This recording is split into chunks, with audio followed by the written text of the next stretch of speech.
Baik, kita akan bicara tentang halal tentunya. Regulasi halal ini menjadi suatu hal yang saya kira sangat penting dan strategik karena negara-negara ASEAN seperti Indonesia yang mayoritas Muslim, negara-negara Malaysia, ya, Brunei, ya, itu membutuhkan satu kepastian hukum, ya, dan juga melihat kebutuhan ya terhadap produk halal ini cukup besar, ya. Sehingga paradigma tentang halal yang semula ini hanya bersifat spiritual concern, sekarang ini kan sudah bergeser, ya. Pandangan seluruh masyarakat dunia, ya, termasuk di wilayah ASEAN itu melihat halal ini sudah melintasi batas-batas agama. Jadi halal ini adalah satu concern yang berkaitan dengan quality, ya, kemudian healthy, ya, safety, dan juga sustainability serta business concern. Terutama misalnya di ASEAN yang 40%-nya ini adalah masyarakat Muslim, itu kebutuhan terhadap produk halal itu sangat besar, sehingga tentu regulasi atau standar tentang jaminan produk halal ini menjadi sangat penting, ya, menjadi kebutuhan, ya, masyarakat kawasan ASEAN dan juga dunia sekarang ini. Apalagi kita tahu opportunity dari produk halal ini 3,1 triliun US dollar. Itu secara keseluruhan produk halal. Nah, tentu ini akan berkaitan dengan sistem jaminan halal yang secara komprehensif kita kenal dengan halal value chain, ekosistem halal. Ya. Ekosistem halal ini tentu harus dipastikan mulai dari hulu sampai ke hilir, mulai dari penyediaan bahan baku, ya, penyimpanan, ya, pengolahan, packaging, ya, sampai dengan logistik atau pendistribusian produk halal sampai ke konsumen. Jadi memang harus dipastikan bahwa produk-produk ini tidak terkontaminasi dengan produk yang non halal. Sehingga kalau kita melihat pada ekosistem halal, ya, kita tentu menginginkan, karena ini juga bicara soal opportunity atau business concern, kita ingin melihat bahwa sertifikat halal itu bukan sekedar stempel, tetapi dia harus punya nilai tambah ekonomi, ya, terhadap produk-produk yang diperdagangkan, termasuk bagaimana produk halal ini juga memiliki nilai kompetitif di pasar global. Sehingga tentu harus dipastikan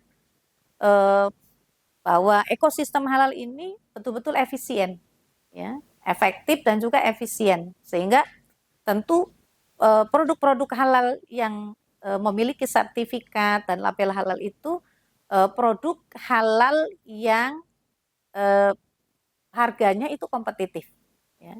Nah, komponen terpenting dari seluruh ekosistem halal itu yang sangat mempengaruhi nilai kompetitif, ya, produk halal di pasar dunia itu adalah logistik. Nah, sehingga opportunity terkait dengan logistik halal, ya, ini menjadi satu attention di kawasan ASEAN, ya.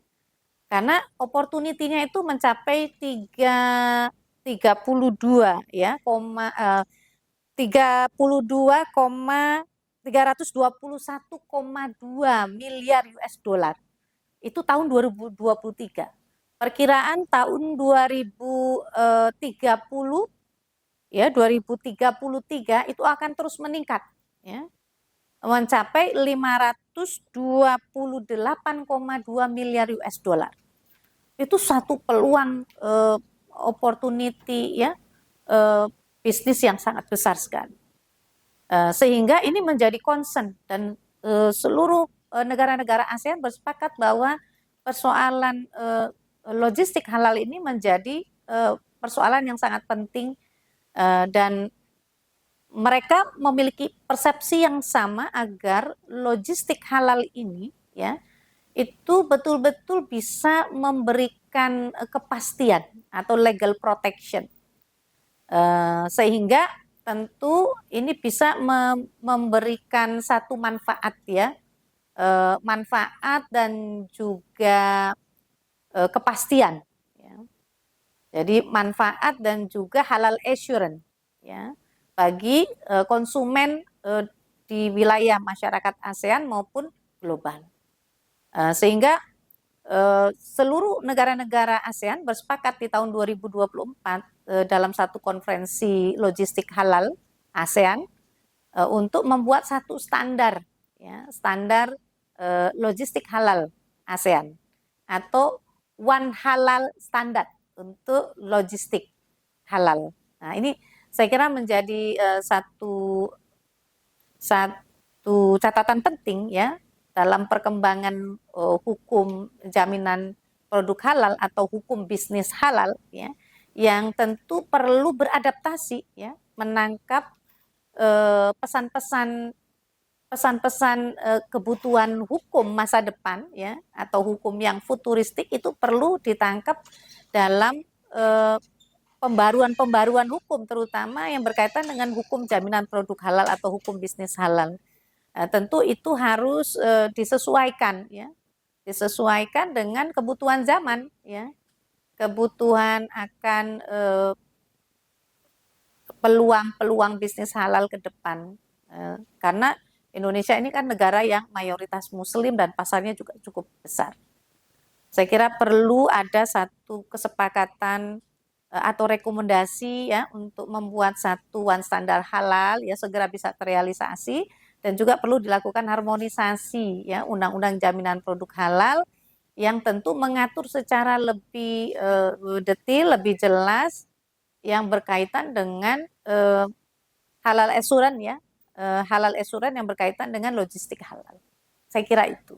Sekarang ekonomi syariah itu tahun 2019 sampai 2029 itu concernnya di sektor real, di sektor industri halal. Nah, jadi keuangan syariah, ekonomi syariah dalam konteks luas ya. Kalau yang dimaksud dengan perbankan atau keuangan syariah itu justru mendukung perkembangan dari industri halal.